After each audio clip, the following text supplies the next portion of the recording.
Quelle est la meilleure façon de trader? SMC, ICT, chartisme, day trading, swing trading, scalping, que ce soit SMC, ICT, chartisme et autres concepts, tout marche.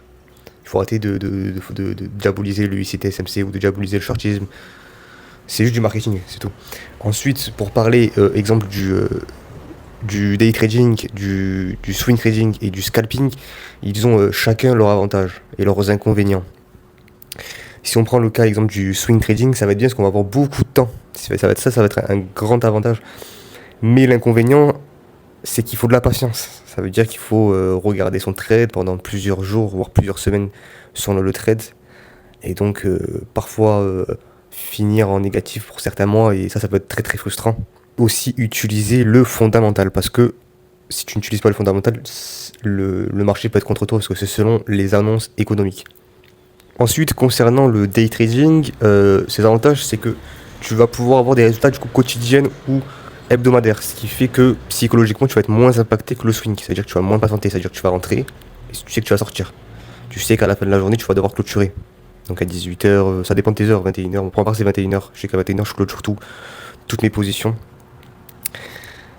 Et puis la journée est terminée et on repasse au lendemain, ça c'est le top. Par contre l'inconvénient, c'est que tu es toujours collé à tes écrans, parce que tu es toujours en train de vérifier est-ce que ton setup va se produire ou pas. Et ensuite, le scalping, son avantage, c'est que tu vas trader d'une certaine heure, donc exemple de 10h à 11h, prendre ta position, ou tes multiples positions, et clôturer ta journée. Donc tu peux très bien avoir un mélange de temps libre et un mélange de temps d'écran, mais l'inconvénient, c'est que tu vas être très très stressé et tu vas devoir être très très concentré sur ton écran, et ça veut dire qu'il faudra que tu prennes très rapidement position, et ça peut être un gros stress.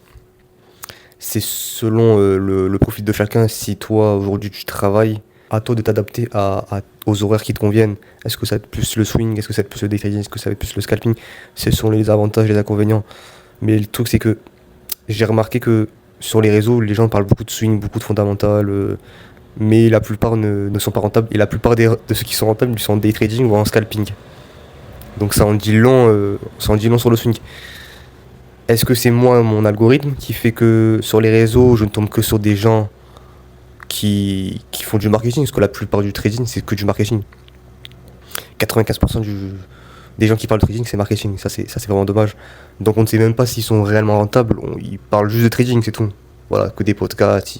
Pour revenir du coup à quel style choisir, je pense qu'il faudrait essayer. Être focus sur une seule façon de faire.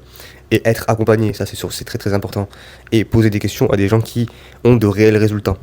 Une fois que vous avez choisi la bonne personne, surtout arrêtez de regarder les réseaux sociaux, parce que il y a vraiment en fait que de la merde. En fait, les gens disent vraiment n'importe quoi. Ils vont cracher sur un concept alors que ce concept marche. Si pour toi ça n'a pas marché, ça n'a pas marché. Je ne comprends pas pourquoi tu craches sur un concept. Fais ce que tu as à faire, donne de la valeur et point barre.